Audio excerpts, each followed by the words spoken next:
तो प्यारे छात्रों, आपके डिमांड पर क्लास आपका 10th का यहाँ पे देखिए विषय आपका सोशल साइंस यानी आपके सामाजिक विज्ञान का यहाँ पे आपका लेके आ चुके हैं 7 मार्च का आपका असली क्वेश्चन पेपर। अभी मजा आएगा ना भिड़ो। यदि आप ये पूरा पेपर देख लेते हैं तो आप टॉप करोगे, इसकी हम गारंटी लेते हैं। एक एक क्वेश्चन आपको यहाँ पे रट लेना है। देखिए 101% आपको ओरिजिनल पेपर यहाँ पे दिया जा रहा है। क्या बात है सर, क्या बात है सर, क्या बात, ये बात है। अरे सर क्या बात। 1 से लेकर आपके 23 तक के आपके प्रॉपर क्वेश्चन पेपर मिलेंगे। आप यहाँ पे देख सकते हैं प्रॉपर आपका पूरा पेपर है और इसके बाद सेट आपका ए है। A to Z question paper आपको दिखाएंगे। यहाँ पे क्वेश्चन देखिए आपका यहाँ पे 1 से लेकर आपको क्वेश्चन 1 से लेकर लास्ट क्वेश्चन आपका यहाँ पे 23 है। 23 के 23 क्वेश्चन का आंसर आपको एक ही वीडियो पर कंप्लीट आंसर चलिए आपको देते हैं। जो भी छात्र पहली बार विजिट कर रहे हैं वीडियो को दिल से लाइक करो। साथ में आपको यहाँ पे देखिए, आपको यदि रियल क्वेश्चन पेपर आपको चाहिए तो इसका आपको सॉल्यूशन चाहिए तो प्रॉपर तरीके से आपको यहाँ पे टेलीग्राम आप ज्वाइन कर लीजिए। वहां पे हर एक पूरा मटेरियल आपको पेपर से पहले आपको दे दिया जाएगा। तो चलिए, यहाँ पे जो भी छात्र पहली बार विजिट कर रहे हैं वीडियो को दिल से लाइक करना है, साथ में आपको चैनल को सब्सक्राइब कर लेना है। तो चलिए आपको सभी क्वेश्चन के आपके यहाँ पे आंसर देते हैं और आज के इस वीडियो में एकदम गर्दा मचाते हैं। अगर बात करूं सबसे पहले आपका देखिए यहाँ पे आपका आता है सही विकल्प वाले क्वेश्चन, ठीक है। तो आपका देखिए पहला क्वेश्चन लिखा है, प्रत्येक प्रश्न में दिए गए विकल्पों में आपको सही विकल्प चुनकर लिखना है। भूदान आंदोलन किसने चलाया? तो आंसर देखिए आपको यहाँ पे विनोबा भावे करना है। सेकंड क्वेश्चन, भारत की प्रमुखतया आयात वस्तु कौन सी है? आंसर आपको यहाँ पे खनिज तेल करना है। तीसरा क्वेश्चन देखिए, सरकार का कौन सा यहाँ पे आपका है साम्यवादी है, राजतंत्र है, अराजकता है, लोकतंत्र? आंसर आपका पे लोकतंत्र है। और भारत में वन जीव सुरक्षा अधिनियम कब पारित हुआ? आंसर आपको देखिए 1900 आपको यहाँ पे करना है 1972। और इसके बाद क्वेश्चन देखिए आपका आता है पांचवा क्वेश्चन, गांधी जी ने साबरमती आश्रम की स्थापना कब की? तो आपको आंसर 1916 करना है। और इसके बाद क्वेश्चन देखिए आपका यहाँ पे आता है, इनमें से कौन सा आपका रबी फसल है? आंसर देखिए आपको यहाँ पे चना करना है। चना के साथ आपका रबी फसल देखिए गेहूं भी आता है और इसके अलावा आपका यहाँ पे सरसों, ये सभी आपके तिलहनी वाले आपके रबी की फसल होते हैं। इसके बाद आपका आता है सेकंड क्वेश्चन, रिक्त स्थान वाले क्वेश्चन आते हैं। तो अगर मैं इसके क्वेश्चन करूं, देखिए यहाँ पे आपको सिंपल तरीके से मनुष्य का वस्तु निर्माण करने का कार्य कहलाता है उद्योग कहलाता है। और असहयोग आंदोलन खिलाफत आंदोलन कब से कब हुआ? देखिए 1921 से 1919 से 21 तक में आपका शुरू हुआ। और देखिए शुरू आपका 1919 में हुआ है ना। और बेल्जियम में सामुदायिक सरकार का चुनाव देखिए किसके आधार पर किया जाता है? आपको यहाँ पे देखिए सामुदायिक भाषा के आधार पर, यानी आपका भाषा के आधार पर किया जाता है। और इसके बाद देखिए यहाँ पे आपका अगला क्वेश्चन, भारत में प्रांतीय, यहाँ पे आंसर देना है सरकार ज्यादा आपका शक्तिशाली है, तो आपको आंसर प्रांति करना है। श्रीलंका में गृह युद्ध की आपकी समाप्ति कब हुआ? 2009 में आपको करना है। विनिमय देखिए विनिर्माण योग समानता डैश डैश की रीढ़ समझ जाती है आपको देखिए आर्थिक विकास का। और इसके बाद आपका यहाँ पे आता है देखिए सही जोड़ी आता है। मौसमी उद्योग देखिए करना है आपका, किसमें करना है? आपका चीनी होता है। और मछली पालन करना है आपको प्राथमिक क्षेत्रक में। और भारत की समुद्र तट रेखा आपका पे 7516.6 किलोमीटर। और सीमेंट उद्योग करना है आपका पे चूना पत्थर से बनता है। और स्टेपलर क्या है? ये कहलाता है ऊन को छाटने वाला आपका पे यंत्र। और इसके बाद विनिर्माण क्या होता है? यह कहलाता है आपको द्वितीय क्षेत्र, ठीक है। तो आप आंसर करिए। इसके बाद आपका आता है क्वेश्चन नंबर 4, निम्नलिखित प्रश्नों के आपको एक वाक्य में उत्तर देना है। 6 नंबर क्वेश्चन है। अगर बात करें पहला क्वेश्चन, भारतीय रेल परिवहन को कितने रेल प्रखंडों बांटा गया है? आपको 18 जोन करना है। अमेरिकी समाज के 2 सामाजिक विभाजन कौन से हैं? अश्वेत अमेरिकी, श्वेत अमेरिकी, ठीक है। आपको आंसर करना पड़ेगा। और जीडीपी में सबसे अधिक योगदान किस क्षेत्र का है? आंसर आपको यहाँ पे सेवा क्षेत्र करना है। 1860 के दशक में कानपुर में कौन सी आपका मिल खुली थी? आपको आंसर एल्गिन मिल करना है। और इसके बाद क्वेश्चन देखिए लिखा है, उद्योग स्थापना विस्तार निवेश की उदार नीति क्या कहते हैं? तो आप कहते हैं उदारीकरण। ये आपका लाए थे मनमोहन सिंह जब यहाँ पे आपका कांग्रेस की जो थे आपका प्रधानमंत्री बने थे। और इसके बाद देखिए छठा पॉइंट, मानस रिजर्व कहाँ पे है? तो आपको यहाँ पे आंसर असम में कर देना है। इसके साथ देखिए काजीरंगा उद्यान भी आपका यहाँ पे असम में है।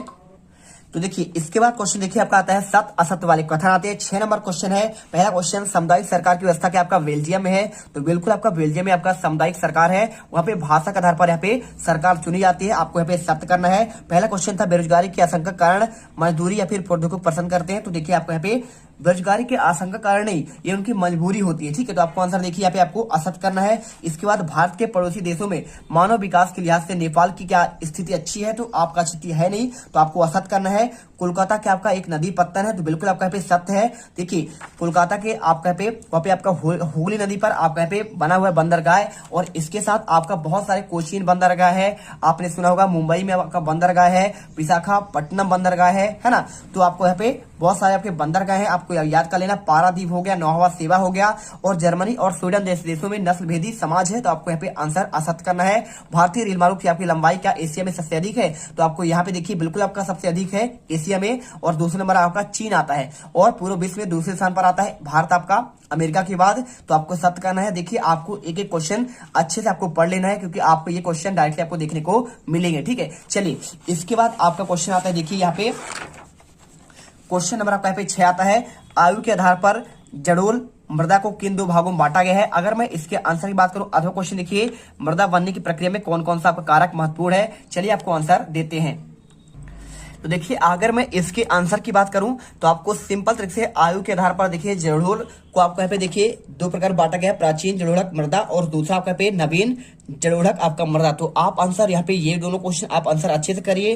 साथ में क्वेश्चन यहाँ पे दिया गया है, देखिए मृदा बनने की प्रक्रिया में कौन कौन सा कारक आपका महत्वपूर्ण है। अगर आपको इस क्वेश्चन के आंसर की बात करूं, तो आपको यहाँ पे देखिए कौन कौन से कारक होते हैं, तो आपको यहाँ पे उच्चावाच जनक सेल होता है, जलवायु, वनस्पति, सस्तर सेल और आपका अन्य जैव पदार्थ मुख्य कारक है, ठीक है। तो आप आंसर यहाँ पे आप इसे याद कर लेंगे, और इसके बाद आपको यहाँ पे अच्छे से स्क्रीनशॉट कर लेना है। अगला क्वेश्चन आपको यहाँ पे दिया गया है, पट्टी कृषि किसे कहते हैं और मृदा अपरदन को नियंत्रित करने वाले किन्हीं 2 आपकी विधियों की आपको व्याख्या करना है। तो देखिए अगर मैं बात करूं पट्टी कृषि, तो आपको यहाँ पे आंसर देखिए क्या होता है, हिमालय पर्वतीय क्षेत्रों में प्रदेशों में फसलों के बीच घास की पट्टियां उगाई जाती है। किसके बीच, देखिए हिमालय प्रदेश की बात कर रहे हैं, फसलों के बीच में क्या होता है, फसल 2 होती है, 2 फसल हो गए, उनके बीच में आपका यहाँ पे जो उगाया जाता है घास, ये पवनों द्वारा जनित बल को कमजोर करती हैं। इस तरीके से पट्टी को कृषि पट्टी कहते हैं, ठीक है। चलिए इसके बाद आपको क्वेश्चन दिया है, मृदा अपरदन को नियंत्रित करने वाले 2 विधि की बात कर रहा है। तो 2 विधि आपका देखिए मिट्टी कटाव की बात कर रहा है, कि आप यदि मृदा अपरदन मतलब क्या होता है, मिट्टी कटाव, तो उसे कैसे रोकेंगे। तो एक करते हैं आप बांध का निर्माण कर दीजिए, दूसरा कर दीजिए वृक्षारोपण। आप ये 2 चीज अगर कर दिए, पेड़ पौधे लगा दिए, तो आप ऑलरेडी आपका पे मिट्टी कटाव क्या होगा, जम जाएगा और मिट्टी बहना बंद हो जाएगा, ठीक है। यहाँ पे और बांधों का निर्माण कर देंगे, सिंपल सी बात है, मिट्टी कटाव बंद होगा। और इसके बाद क्वेश्चन देखिए यहाँ पे आपका दिया गया 8वां, रोपण कृषि की आपको 2 विशेषताएं बताना है। भारत की प्रमुख रबी और खरीफ फसलों में आपको यहाँ पे नाम बताना है। चलिए अगर मैं इसके आंसर की बात करूं, तो देखिए आपको मिल जाएगा यहाँ पे रोपण कृषि की आपको 2 विशेषता। पहला लिखना है आपको, रोपण कृषि एक प्रकार का वाणिज्यिक खेती होती है, और दूसरा पॉइंट, रोपण कृषि में लंबे चौड़े क्षेत्र में एकल फसल बोई जाती है। आप आंसर ये कर लीजिए। और 7वें क्वेश्चन देखिए आपको यहाँ पे पूछा गया है, रबी और खरीफ फसलों में अंतर। तो आप आंसर देखिए आप ये कर दीजिए, गेहूं, जौ, मटर, चना और सरसों रबी की फसलें कहलाती हैं। और देखिए अंतर की बात कर रहा है ना, तो आपको अंतर जो है आपको अंतर के हिसाब से करना पड़ेगा, ठीक है। तो आप देखिए यहाँ पे आपके फसलों के नाम पूछा गया है, तो आप आंसर यहाँ पे आप सिंपल कर दीजिए, खरीफ फसल की रबी में आपका गेहूं होगा, जौ, मटर, चना और सरसों होगा, और खरीफ में आपका चावल, मक्का, ज्वार, बाजरा, अरहर, मूंग, उड़द, कपास, जूट और आपका मूंगफली हो जाएगा। इसके बाद अगर बात करूं यहाँ पे क्वेश्चन नंबर आपको यहाँ पे दिया गया है 9 नंबर में, भारत के प्रमुख लौह अयस्क इस्पात केंद्रों के आपको नाम बताना है। तो अगर इस क्वेश्चन की आंसर की बात करें, बस उद्योग को किन किन 5 वर्गों में बांटा गया है, तो क्वेश्चन 9 का आंसर देखिए यहाँ पे आपको मिलेगा।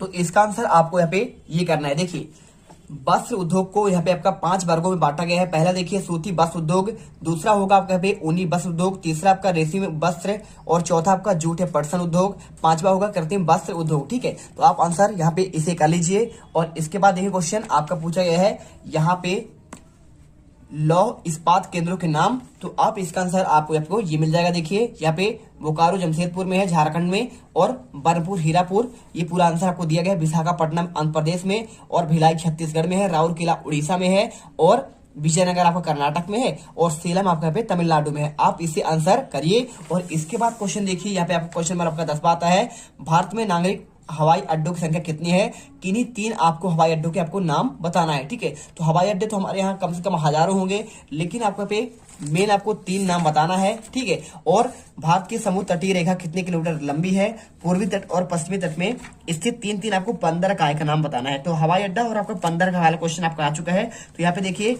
टोटल अगर हवाई अड्डों की बात करें तो 91 हवाई अड्डे हैं हमारे पूरे भारत में, और प्रमुख है देखिए नेताजी सुभाष चंद्र बोस, छत्रपति शिवाजी मुंबई में, और इंदिरा गांधी है आपका पे दिल्ली पे, ठीक है। तो आप आंसर नेताजी सुभाष चंद्र बोस जानते हैं, आपको कोलकाता के थे तो कोलकाता में होगा, शिवाजी कहाँ के थे, मुंबई के थे, तो आपको मुंबई करना है, इंदिरा गांधी यहाँ पे आपका दिल्ली करना है। और इसके बाद समुद्र तट की लंबाई की बात करें तो देखिए 7516.6 किलोमीटर लंबी है, और पूर्वी तट पर बंदरगाह कौन से है, कोलकाता है, हल्दिया है, पारादीप है। देखिए हल्दिया आपका पे कोलकाता में है ना, और यानी पश्चिम बंगाल में, और कोलकाता हल्दिया पश्चिम बंगाल में, और पारादीप आपका उड़ीसा में, कोच्चि है आपका कोचीन में यानी आपका केरल में, और साथ में मंगलोर ये आपका कहाँ पे है, कर्नाटक में है, नोहवा सेवा आपका यहाँ पे मुंबई में है। यानी आपका पूरे आपको अगर चित्र देखेंगे तो आपको समझ में एक पूर्वी ओर है और एक आपका पे पश्चिमी ओर है, ठीक है, जिधर आपका अरब सागर है और पूर्वी ओर आपका पे बंगाल की खाड़ी है। अगर मैं इसके बाद क्वेश्चन देखूं, यहाँ पे क्वेश्चन नंबर आपका 11वां, तो देखिए लिखा है प्रमुख पत्तन और आपका लघु पत्तन में आपको अंतर बताना है। साथ में व्यापार से आप क्या समझते हैं, स्थानीय और अंतरराष्ट्रीय व्यापार में आपको यहाँ पे अंतर स्पष्ट करना है। तो चलिए आपको आंसर देते हैं। तो इसका आंसर देखिए आपको यहाँ पे सिंपल तरीके से आपको ये मिल जाएगा। ये बड़े पत्तन होते हैं, प्रमुख पत्तन क्या होते हैं, बड़े पत्तन होते हैं जहां आने और जाने वाले राष्ट्रीय अंतरराष्ट्रीय जहाजों के लिए सुविधा उपलब्ध होती है। ऐसी सुविधाओं में सभी मौसमी सुरक्षित पोताश्रय और आधुनिक घाट शामिल होते हैं। भारत में 12 प्रमुख पत्तन है और ये प्रमुख पत्तन देश के 95% विदेशी व्यापार संचालित करते हैं। और लघु पत्तन क्या होता है, इसका विस्तार और कार्य क्षमता कम होता है। यह केवल कुछ 100 टन सामान लादने के लिए प्रबंध की रचना होती है। इनकी प्रशासन और कार्य दायित्व राज्य सरकारों पर होता है। तो आप आंसर इसी करिए। और साथ में आपको यहाँ पे अथवा वाला क्वेश्चन देखिए, व्यापार से आप क्या समझते हैं, ये वाला क्वेश्चन है। तो आप देखिए यहाँ पे व्यापार से आप क्या समझते हैं, तो आपको यहाँ पे लिख देना है राज्यों, यहाँ पे देखिए यहाँ पे लिखा है राज्यों के बीच विभिन्न वस्तुओं का आदान प्रदान होता है, उससे व्यापार कहते हैं। स्थानीय और अंतर्राष्ट्रीय व्यापार में आपको अंतर यहाँ पे आपको कर देना। देखिए अंतर्राष्ट्रीय व्यापार क्या होता है, दो देशों के मध्य व्यापार जब हो तो उसे अंतर्राष्ट्रीय व्यापार कहते हैं, और यह समुद्री, हवाई और स्थलीय मार्गों से होता है। और देखिए स्थानीय व्यापार क्या होता है, ये देश के अंदर होता है, ठीक है। जैसे शहरी व्यापार कस्बों और गांवों में होता है। जैसे आप देखिए कोई कपड़े का सामान कहाँ से मंगाएंगे, अहमदाबाद से मंगाएंगे, तो आपको कहला जाएगा अहमदाबाद से, मुंबई से कपड़े का सामान आया, ठीक है, आपके जबलपुर में आया, इंदौर में आया, फिर आपका भोपाल में आया, तो खोला जाएगा आपका पे स्थानीय व्यापार। और अंतर्राष्ट्रीय यानी आपका यदि विदेश से आता है तो उसे कहेंगे अंतर्राष्ट्रीय व्यापार। और इसके बाद क्वेश्चन देखिए, यहाँ पे आपको क्वेश्चन नंबर आता है आपका 12वां, अफ्रीका में आने के लिए यूरोपियों के लिए मुख्य आकर्षण का कारण क्या था। तो आपको यहाँ पे हर एक क्वेश्चन को अथवा सहित याद करना है, तभी आपके यहाँ पे पूरे पेपर आपके फंसेंगे। पूरे आप 75 में 75 नंबर लाएंगे। विनिमय दर का आपको यहाँ पे अर्थ बताना है। तो क्वेश्चन देखिए आपको 12 का आंसर आपको यहाँ पे सिंपल तरीके से आपको कर देना है। देखिए ये क्वेश्चन, यूरोपीय देश खनिज संसाधनों के लिए अफ्रीका की ओर आकर्षित हुए और अफ्रीका के विशाल भूक्षेत्रों और बाजार में यूरोपीय देशों ने कब्जा कर लिया। तो आपको क्वेश्चन का आंसर ये करना है। और इसके बाद क्वेश्चन देखिए यहाँ पे अथवा क्वेश्चन आपको जो दिया गया है विनिमय दर की बात कर रहा है, तो विनिमय दर देखिए आपको यहाँ पे ये आंसर कर देना है। इस व्यवस्था के जरिए अंतर्राष्ट्रीय व्यापार की सुविधा के लिए विभिन्न देशों के लिए राष्ट्रीय मुद्राओं को एक दूसरे के साथ जोड़ा जाता है और एक दूसरे देश से मुद्राओं की खरीद बिक्री की जाती है, ठीक है। और ये कर लीजिए, अगर आपको पढ़ना है तो आयात शुल्क के बारे में आप इसे पढ़ सकते हैं। और इसके अलावा देखिए कुछ क्वेश्चन आपका यहाँ पे दिए गए हैं, आप इन्हें पढ़ लीजिएगा, ठीक है। जैसे रेशम मार्ग क्यों आपका महत्वपूर्ण था, दूसरा सेट आपका यहाँ पे रेडी है, उसका आंसर आपको यहाँ पे ऑलरेडी क्वेश्चन आपका आएगा। तो यहाँ पे आपको जो क्वेश्चन और रेडी करने हैं वो क्वेश्चन आपको बता देंगे। साथ में आपका देखिए वीटो या फिर निषेधाधिकार क्या है, आपको ये बताना है। तो इस अधिकार के सहारे एक सदस्य की असहमति किसी प्रस्ताव को खारिज करने के आधार आपका बन जाता है। तो आपको आंसर ये करना है, ठीक है। और यहाँ पे क्वेश्चन आपको दिया गया है कॉर लॉ क्या है और हायर परचेज की व्यवस्था क्या थी। तो आप एक क्वेश्चन पढ़ लीजिएगा, प्रथम विश्व युद्ध में सहयोगी राष्ट्र कौन कौन से थे और प्रथम विश्व युद्ध में केंद्रीय शक्तियां कौन सी थी, आपको ये क्वेश्चन आपको देखना है, ठीक है। चलिए अगर मैं बात करूं यहाँ पे क्वेश्चन आपका पे क्वेश्चन नंबर आपका 13वां, देखिए गिल्ड्स क्या है और शहरी क्षेत्रों में गिल्ड्स की किन्हीं दो कार्यों का वर्णन कीजिए और फ्लाई शटल का क्या अर्थ होता है। तो अगर मैं इसके आंसर की बात करूं तो भाई साहब आपका जो गिल्ड्स है ना, यहाँ पे आपका देखिए गिल्ड्स उत्पादकों का एक संगठन था जो कारीगरों के लिए प्रशिक्षण देते थे, उत्पादकों पर नियंत्रण रखते थे, प्रतिस्पर्धा मूल्य से करते थे, व्यवसाय में नए लोगों को आने से रोकते थे। और इसके अलावा देखिए क्वेश्चन फ्लाई शटल की बात कर रहा है, तो यह रस्सियों और पुलियों के जरिए चलने वाला एक यांत्रिक औजार है जिसका बुनाई के लिए इस्तेमाल किया जाता है, ठीक है। तो आपका होता है फ्लाई शटल। और इसके अलावा देखिए आपका दूसरा सेट में आपको यहाँ पे आंसर गुमास्ता, स्पिनिंग जेनी, प्राच शब्द का अर्थ, ये सारे क्वेश्चन आपके आएंगे। तो आपको आंसर टेंशन नहीं लेना, सभी के आंसर आपको मिल जाएंगे। तो क्वेश्चन आपका देखिए 14 नंबर था, छपी हुई किताबों की शुरुआत कहां पे हुई। तो अगर मैं इसके आंसर की बात करूं तो आपको देखिए आंसर यहां पे कर देना है, पूरा आंसर आपको मिल जाएगा। छपी हुई किताबों का शुरुआत आपका चीन से हुआ था। तकरीबन 594 ईस्वी में चीन की स्याही लगे काठ के ब्लॉक या फिर तख्ती पर कागज के रगड़कर किताबें छापी जाती थी। और चूंकि पतले छिद्रित कागज के दोनों तरफ छपाई संभव नहीं था, इसलिए पारंपरिक चीनी किताब एकार्डियन शैली में किनारों पर मोड़कर बाद में सिलकर उसे बनाई जाती थी। किताबों का सुलेख करने के लिए लोग दक्ष सुलेख या फिर हुसनवेजी होते थे जो हाथ से बड़े बड़े सुंदर और सुडल अक्षरों से सही सही कलात्मक लिखाई करते थे। और इसके बाद क्वेश्चन देखिए यहाँ पे आपका आता है अथवा वाला क्वेश्चन। लिखा है कारखानों में काम करने वाले मजदूरों के संबंध में लेखक ने 20वीं सदी के मध्य आपको यहाँ पे वर्णन करना है। तो अगर मैं इसके आंसर की बात करूं तो आपको आंसर देखिए, ये आपको आंसर लिखना है 20वीं सदी के मध्य कारखानों में मजदूरों से बहुत ज्यादा काम लिया जाता था। इसी संदर्भ में कानपुर के मिल मजदूर काशी बाबा ने 1938 में एक छोटे बड़े सवाल लिखकर छापकर जाति तथा वर्गीय शोषण के बीच एक रिश्ता समझाने की कोशिश किया था। आपको ये आंसर करना है। और इसके बाद क्वेश्चन देखिए यहाँ पे आपको आंसर इसको लिखने के बाद क्वेश्चन आपका आता है 15वां नंबर, चेप बुक और आपका यहाँ पे चेपमैन से क्या तात्पर्य है। तो अगर मैं इसके क्वेश्चन के आंसर की बात करूं तो आपको आंसर देखिए, आपको यहाँ पे ये लिखना है। आपका लिखा गया है देखिए यहाँ पे, चेप बुक क्या होता था, पॉकेट बुक के आकार की एक किताबों के लिए इस्तेमाल किया जाने वाला शब्द। इन्हें आमतौर पर फेरी वाले बेचते थे। ये 16वीं सदी की मुद्रण क्रांति के समय लोकप्रिय हुआ था। आप करना है। और चेपमैन के देखिए सिंपल सी बात है, पॉकेट बुक हुआ करना, ठीक है। तो आप इसे जैसे आप यहाँ पे आपको आज के समय में आपको यहाँ पे डिक्शनरी कहते हैं, वही आपका चेप बुक था। और चेपमैन क्या था, इंग्लैंड में पेनी चेप्स बुक से एक पैसिया किताबें बेचने वाला।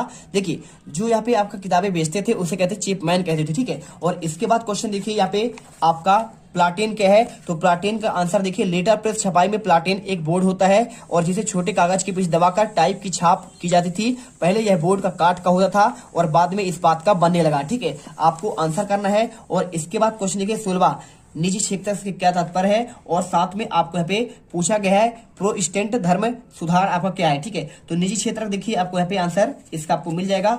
हर एक क्वेश्चन का आपको आंसर यहाँ पे दिया जाएगा।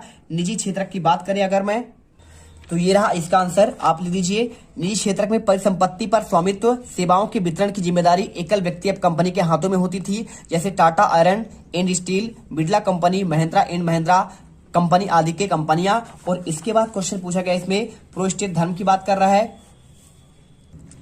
तो इसका आंसर आपको यहाँ पे ये मिल जाएगा। देखिए 16वीं सदी की यूरोप में रोमन कैथोलिक चर्च में सुधार का आंदोलन, मार्टिन लूथर प्रोटेस्टेंट सुधारक में एक थे।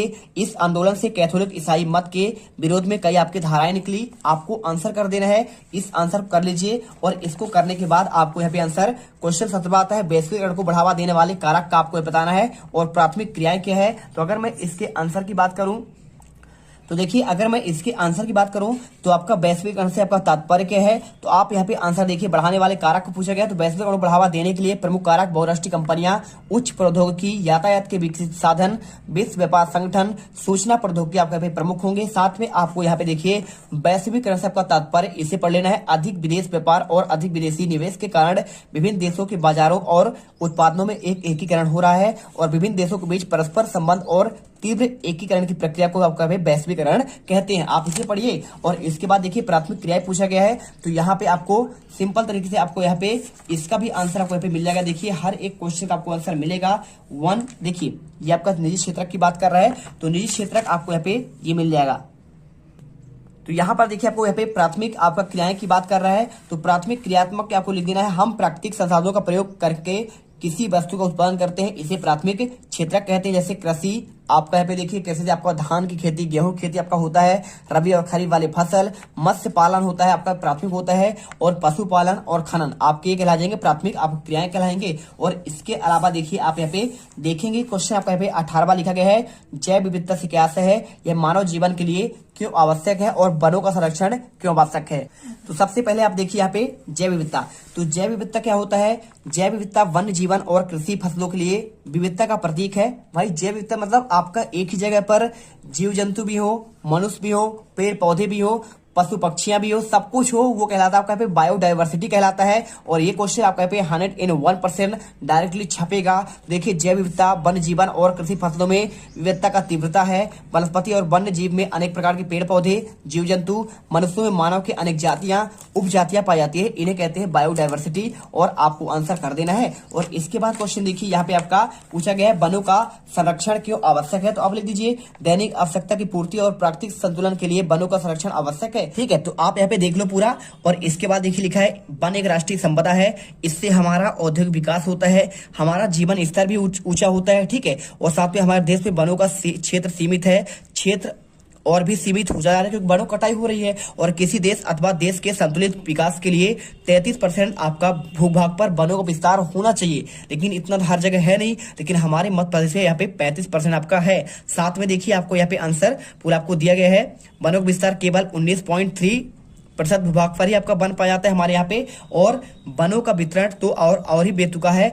वन केवल दुर्गम, ऊंचे पर्वतीय, पठारी भागों तक आपका सीमित रह गए हैं। दुर्गम क्षेत्रों में वनों का उपयोग आपका कठिन हो चुका है। बढ़ती हुई जनसंख्या और उनकी बढ़ती हुई आवश्यकता की पूर्ति के लिए वनों कारणों पर दबाव निरंतर बढ़ रहा है और वनों का संरक्षण और उनका विस्तार करना आपका अत्यंत आवश्यक है। आप ये करिए। और इसके बाद क्वेश्चन देखिए यहाँ पे दिया गया है। क्वेश्चन आपका देखिए 19वां, संघात्मक शासन की व्यवस्था के दो आपका प्रमुख तरीकों का वर्णन और भारतीय संविधान के केंद्र और राज्यों के बीच शक्तियों का आपको बंटवारा का बताना है आंसर।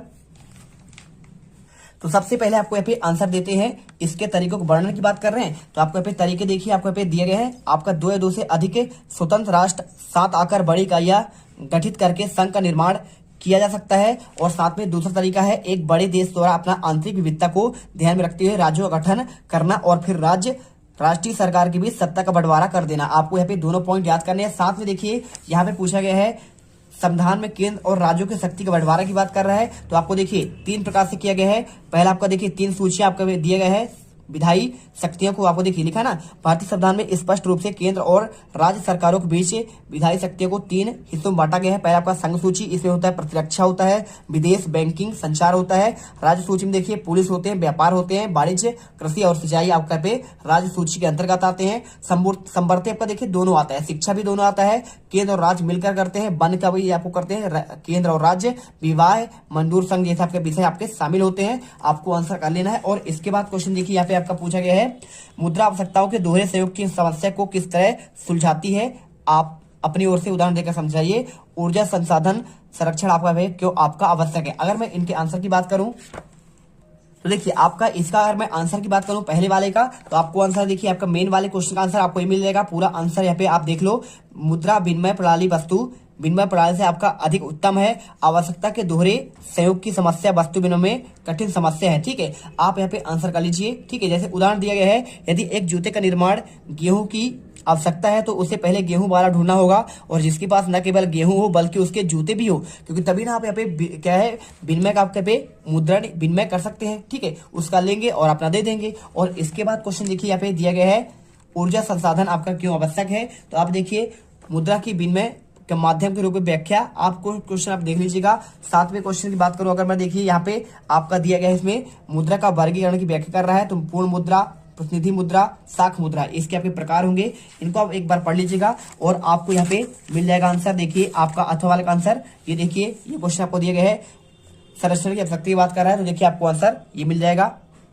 तो ये क्वेश्चन देखिए आपको मिल जाएगा खनिजों के संरक्षण की आवश्यकता क्यों है। देखिए आपका सेम क्वेश्चन है, ऊर्जा की बात करें या फिर आपका ऊर्जा संसाधन या फिर आपका देखिए आपका ये एक ऊर्जा संसाधन है, खनिज आपका ऊर्जा संसाधन ही है। तो इसका आंसर आपको देखिए यहाँ पे आंसर पूरा कर लेना है। A to Z क्वेश्चन का आंसर आप यहाँ पे कर लीजिएगा। और इसके बाद क्वेश्चन देखिए यहाँ पे दिया है क्वेश्चन 21 में, भारत में रेखा मानचित्र अभ्रक और मैग्नीज की क्षेत्रों को आपको दर्शाना है, अजमेर, हजारीबाग, बालाघाट और सुंदरगढ़। ठीक है, तो आप इसको देखिए। अगर मैं इसके आंसर की बात करूं तो आपको चित्र में देखिए यहाँ पे अजमेर, हजारीबाग, बालाघाट और सुंदरगढ़ लिखा हुआ। तो यहाँ पर देखिए आपको यहाँ पे बालाघाट, सुंदरगढ़ दर्शा सकते हैं। सबसे पहले देखिए आपको यहाँ पे अजमेर आपको यहाँ पे ये दिया गया है ना, और इसके साथ देखिए आपका हजारीबाग हो जाएगा और यहाँ पे आपका सुंदरगढ़ लिखा हुआ है, सुंदरगढ़ और बालाघाट। तो सुंदरगढ़ देखिए आपको यहाँ पे मिल जाएगा, बालाघाट आपको यहाँ पे ये दिया गया है, बालाघाट और आपका सुंदरगढ़। और इसके अलावा आपका देखिए सभी के आपको लिखा गया, रत्नागिरी लिखा है, बेल्लारी, चिंगमंगलूर और सेलम, तिरुचिरापल्ली, धारवाड़,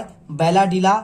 और इसके साथ देखिए आपका पे यहाँ पे गया, जयपुर, जबलपुर, रायपुर, ये आपके सभी क्या हैं, यहाँ पे आपके खनिज आपके लौह अयस्क वाले क्षेत्र कहलाते हैं। तो आप इन्हें कर लीजिएगा। और इसके बाद क्वेश्चन देखिए आपको यहाँ पे मिलेगा क्वेश्चन 22वां, भारत में सौर ऊर्जा का भविष्य उज्जवल क्यों है। तो ये क्वेश्चन का अगर मैं आंसर की बात करूं तो इसका आंसर देखिए आपको ये मिल जाएगा, पूरा लिखा है, भारत में ऊर्जा का भविष्य उज्जवल होने का निम्न कारण है। भारत एक उष्णकटिबंधीय देश है जहां पर सूर्य प्रकाश साल भर प्राप्त होता है और यहाँ सौर ऊर्जा के दोहन असीम संभावनाएं हैं। आप ये देख लो, पूरा आंसर यहाँ पे कर लीजिएगा। ठीक है, प्रॉपर तरीके से आप यहाँ पे आंसर करिए। और इसके बाद क्वेश्चन देखिए आपको यहाँ पे मिलेगा, क्वेश्चन आपका 23वां लिखा है आपको यहाँ पे 22वां उपनिवेशवाद में राष्ट्रवाद के उदय की प्रक्रिया उपनिवेशवाद विरोधी आंदोलन से जुड़ी हुई है। और आपका यहाँ पे 23वां, ठीक है। चलिए आपको एक करके आंसर देते हैं अथवा का। तो आपका देखिए यहाँ पे आपको इसका आंसर मैं अगर देखूं तो आपको आंसर ये आपको मिल जाएगा 35 पे, देखिए ये वाला। तो आपको आंसर ये क्वेश्चन है और इसका आंसर प्रॉपर आपको यहाँ पे याद करना पड़ेगा। पहले देखिए का, खा और आपको यहाँ पे ये पॉइंट दिए, भारतीयों को बीच का संपर्क, आर्थिक प्रभाव, सांप्रदायिकता एकता और प्राकृतिक संकट, ठीक है। आप इसे करिए, ये पूरा आंसर आपको मिल जाएगा। और इसके बाद क्वेश्चन देखिए आपको यहाँ पे मिलेगा, भारत में राष्ट्रवाद की भावना पनपने के किन किन कारणों का योगदान है। तो इस क्वेश्चन का आंसर देखिए आपको ये मिल जाएगा। क्वेश्चन देख लीजिए और इसका प्रॉपर आपको यहाँ पे आंसर रेडी करना है। और इसके अलावा क्वेश्चन देखिए, राजनीतिक दल का क्या अर्थ होता है, राजनीतिक दलों के आपको क्या सामने आपके चुनौतियां हैं। देखिए अगर मैं बात करूं राजनीतिक दल की परिभाषा, तो आपको देखिए ये क्वेश्चन आपका 2022 में आपका ऑलरेडी आ चुका है। तो आप इसे देख लो पूरा आंसर। राजनीतिक दल लोग एक ऐसा संगठित समूह है जो देश के राजनीतिक और आर्थिक समस्याओं के बारे में समान विचार रखते हैं, जो संवैधानिक और उपायों द्वारा सरकार पर नियंत्रण प्राप्त करने के लिए प्रयत्न करते हैं, ये क्वेश्चन। और इसके बाद आपको यहाँ पे बात कर रहा है इनके सामने क्या क्या चुनौतियां हैं। तो देखिए आंतरिक लोकतंत्र का अभाव है, वंशवाद की चुनौती है, ठीक है, धन और अपराधी तत्वों की घुसपैठ और विकल्पहीनता की स्थिति, ठीक है। आपको आंसर ये कर लेना है। और इसके बाद क्वेश्चन देखिए यहाँ पे आपको ये क्वेश्चन आपके कंप्लीट होते हैं। इसके अलावा मैं आपको कुछ आपके इंपॉर्टेंट क्वेश्चन दे रहा हूं। देखिए दांडी यात्रा से आप क्या समझते हैं, आप इसे जरूर पढ़िएगा। साथ में आपको यहाँ पे असहयोग आंदोलन की बात कर रहा है, महात्मा गांधी का नमक यात्रा का आपको यहाँ पे वर्णन करना है। ये क्वेश्चन ऐसे हैं जो आपको यहाँ पे डायरेक्टली आपको पेपर में आपको देखे जाएंगे। साइमन कमीशन पर टिप्पणी, आपका दूसरे सेट का जो पेपर इसके बाद आने वाला है उसमें ऑलरेडी आपके क्वेश्चन मिलेंगे। लेकिन अगर आप यहाँ पे सेकंड वीडियो आप किसी कारणवश आप नहीं देख पाते हैं तो आप ये देखिए जलियांवाला हत्याकांड के बारे में। यहाँ पे आपको यहाँ पे अच्छे से इनको याद करना है। देखिए आपको मैं कुछ आपके इंपॉर्टेंट क्वेश्चन आपको बता दे रहा हूँ जो आपको यहाँ पे अभी से आपको रेडी कर लेना है। अभी आपके पास पेपर में काफी दिन आपका समय है, ठीक है। तो आप यहाँ पे हर एक क्वेश्चन आप अच्छे से यहाँ पे याद कर लेना। जैसे आपका यहाँ पे दिया गया, देखिए यहाँ पे आपका लिखा गया है केनाल कॉलोनी किसे कहते हैं, तो आप इसी पे पढ़ लीजिएगा एक बार। और इसके अलावा देखिए कुछ आपके क्वेश्चन अन्य आपके यहाँ पे चैप्टर पर मिलेंगे। तो आप यहाँ पे देखिए, यहाँ पे ये क्वेश्चन आपका दिया गया है, यूरोप में मुद्रण का आगमन कैसे हुआ, ये क्वेश्चन पढ़िएगा। साथ में पांडुलिपियां क्या थी, इनका प्रसार सीमित क्यों है, इन क्वेश्चन को एक बार जरूर पढ़कर जाइएगा, ठीक है। तो चलिए आपको यहाँ पे, और वो जो लाल वाला बटन है उसमें भूकंप लेके आओ या फिर भूचाल, मुझे नहीं पता, बस क्लिक हो जाना चाहिए।